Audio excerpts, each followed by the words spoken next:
Kag sa numero 1 sa mga balita, subong adlaw.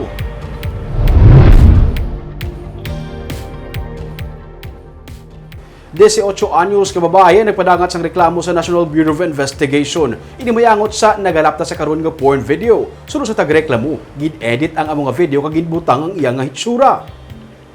Sunod sa kay NBI Bacolod Chief Attorney Renua Baldovino, kaupod sang 18 anyos ang iyang mga ginikanan padulong sa talatapan sang NBI. Naglapta ang video nga nagapakita sang nakahublas ka babae, kaupod ang duha ka mga lalaki kag sila nakigbahin sa pagpakighilawas. Sunod kay Baldovino, ginalantaw nila nga ang paglapta sang among video paagi sa pagpasapasa na sa mga group chat. Identity theft may angot man sa pagsupak sang anti-voyeurism law ang ginatutukan sa karon sang NBI. I-refer nila sa Cybercrime Division sang NBI ang among nga reklamo. Dili mapatod ang ginasiling pag-edit sang video. Tutukan man sa gihapon na pagsupak sa anti-voyeurism law. Bangod bisan pa isiling nga may pagtugot ang mga natungdan sa video nga kuwaan sila sang recording pero wala ini sang pahanugot nga i-share o kun ibaligya.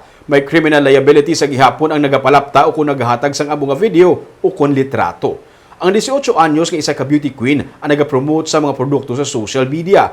Gani ginalantaw man nga isa ka motibo amo nga posible may nagatuyo nga maguba sa iya. Ang pagpatod sa ginaligar identity theft kag kung sino ang responsable sini pati ang yara sa likod sa pagpalapta sa among nga video ang ginatutukan man nila sa karon. Sino man yung babae doon, in-insert daw yung face niya doon. So meaning edited daw yung lumalabas na video. Ginamit lang yung mukha niya. Ang tinitigan namin dito, may identity theft.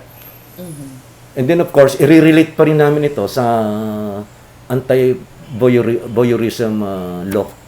Photo and what do we call that? Or video coverage.